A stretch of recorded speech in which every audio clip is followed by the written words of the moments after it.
Hello everyone, welcome to another English Solutions for Business and Life video.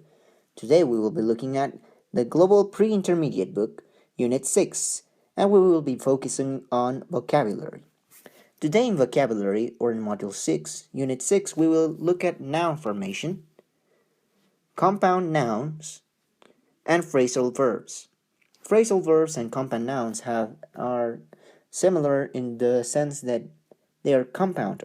They are formed by more than one word. So let's start. Noun formation. And a word that is really important here is the suffix. The suffix is the ending of the word that gives it a different meaning and that makes it or turns it into a noun.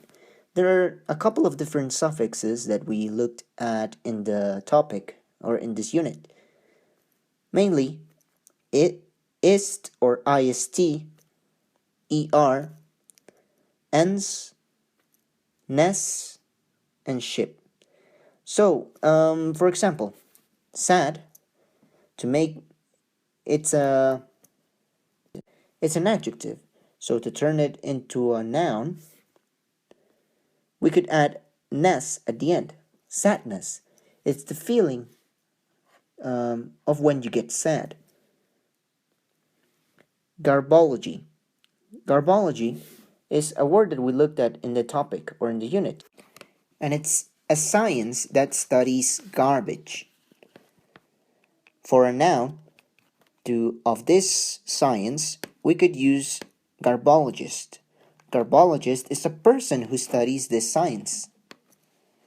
Another word, hard, it's another adjective, and we can turn it into a noun by also adding ness at the end, hardness, which is how hard something is, or another suffix, ship, hardship.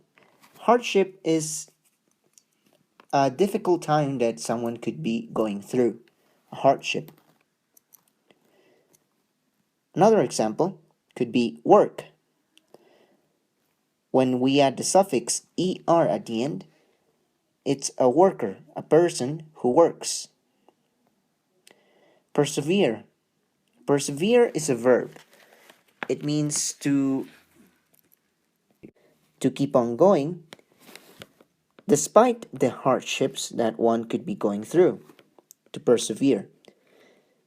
Now, a noun for this verb could be perseverance.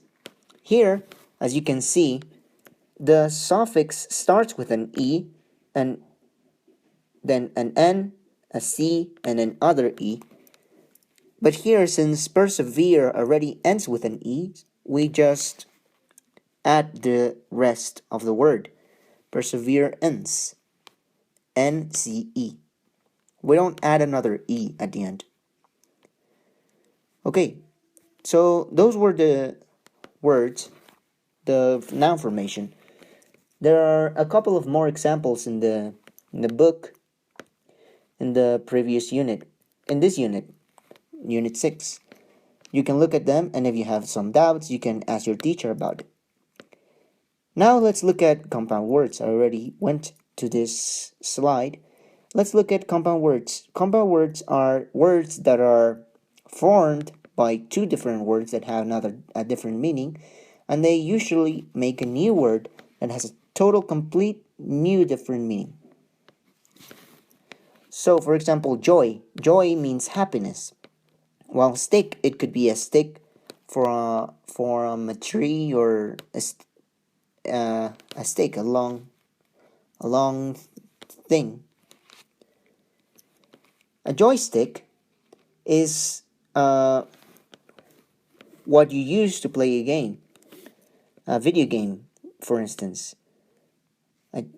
Why? Because it's you use it to move, for example, your character or your video game, and it's for playing. It brings you joy, supposedly. So now let's look at another compound word, desk and top. Desk is a place where you work, where you can do your homework, where you can read, where you put your lamp at night and read or study. And top is, well, it's a word that expresses the position of something when it's on another thing. Top means on the upper part of something. So a desktop computer would be a computer that goes on your desk. It's a fixed computer, you don't move it around. That would be a laptop. Lap meaning your legs, the top part of your legs. A laptop. A laptop you could move it around and place it on your lap. A desktop, you leave it on your desk. Now, another compound word, ear and phone. Judging by the pictures, you should know the meaning of ear and the meaning of a phone. Now, earphone is a completely different thing. An earphone is a listening device that you put in your ear to listen to music, to listen to your mobile device, and you could connect it with a cable or via Bluetooth. That's an earphone. There are also headphones, which are bigger, and they're called headphones because they go around your head, and you can also listen to music on them or listen to your device. Now, let's look at some other examples. These are some examples that we got from the book. For example, computer on the left side, the A side, head, memory, mobile, text, lap, and web. I already mentioned what lap means: head, memory, mobile, text, and web. And on the B side, we have screen, phones, stick, phone, message, top, and sight. If we join them together, both words, they make a completely different word with a completely different meaning. Computer screen is the screen of your computer. Headphones, as I already mentioned, are earphones or the listening devices that go around your head into your ears. A memory stick, memory, well, memory is what you use to store information. It could be inside your head or inside a computer. You need that capacity to store information. And a memory stick is a small device that you use to store that information. Some people use the word or the acronym USB. USB. USB stick is also correct. Now, what about the next one? Sorry, a mobile phone. Mobile means something that you can move around, and a phone, as I already said, is a device that you use to listen. You put it on your ear to listen to something. You could sometimes talk into it.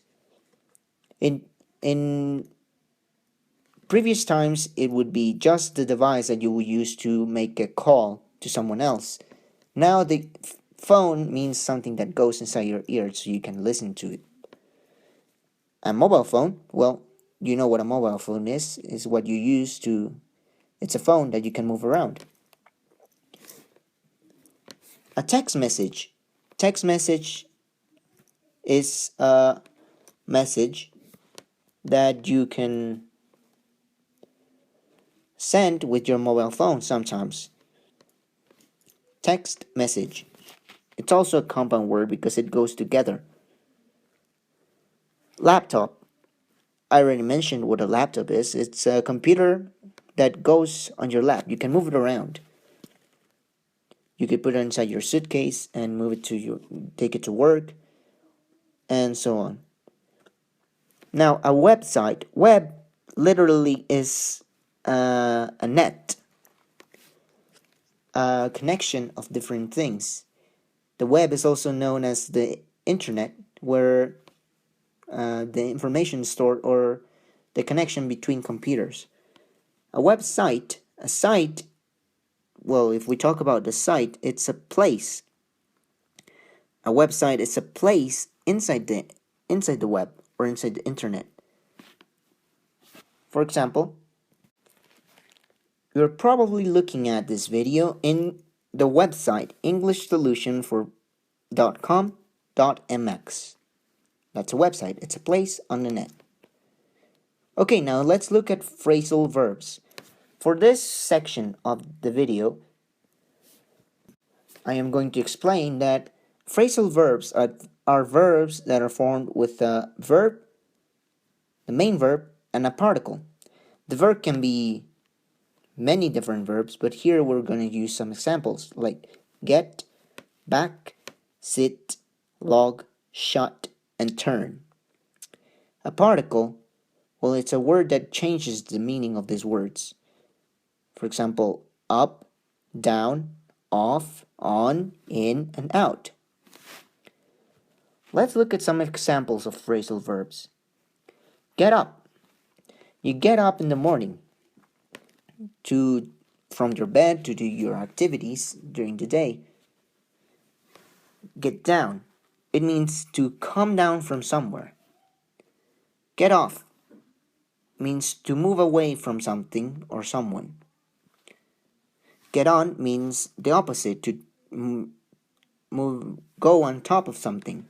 It could be a car, for example. Get on the car. Or get in the car is also a similar meaning. Get out is the opposite of that. It means, well, to exit a place or a vehicle. Now let's go back. Let's use back. Again, well, I just said let's go back. We could also say let's back up a little bit. Back up means to move backwards. Back down, well, back down means to regret something while you're doing it and you back down, you step down, you stop doing it.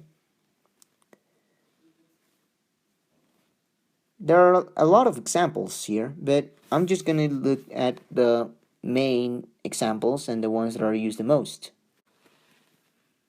For example, sit up or sit down.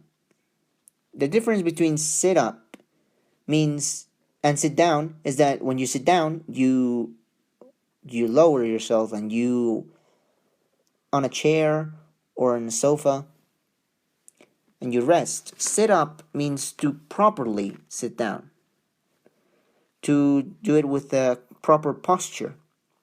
Sit up means lift your head and your back so that you can maybe speak better or watch better whatever you're sitting down to do. Log on and log out. To log on and log in have a similar meaning. It's mainly what, for example, you did in order to enter this website. You logged in.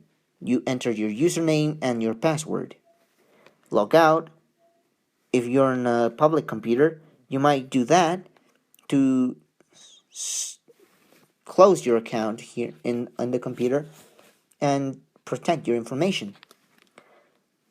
Now, you probably might have heard the phrasal verb to shut up. It's not a very polite way of telling someone to be quiet. It means be quiet. Shut up. Shut literally means to close. Shut something close. And shut up, well, as I said, it's a verb. A phrasal verb, as we're learning. Turn in. Turn in is to give something, to like an assignment. For example, you could turn in your homework to your teacher. Now, those were some examples of phrasal verbs. There are a couple more examples in the book that you can learn, but as I said, the important part is that phrasal verbs are formed with a verb and a particle, and they have different meanings. The particle will change the meaning of the verb depending on the situation or what the particle is literally.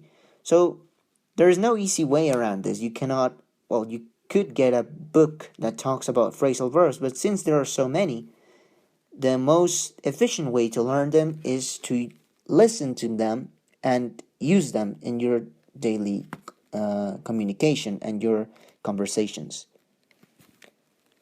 If you have more questions or you would like to ask your know more about phrasal verbs or any other topic in this unit, you could ask your teacher about it. But that's it for this video. I hope you enjoyed and that it has helped you to understand better this unit.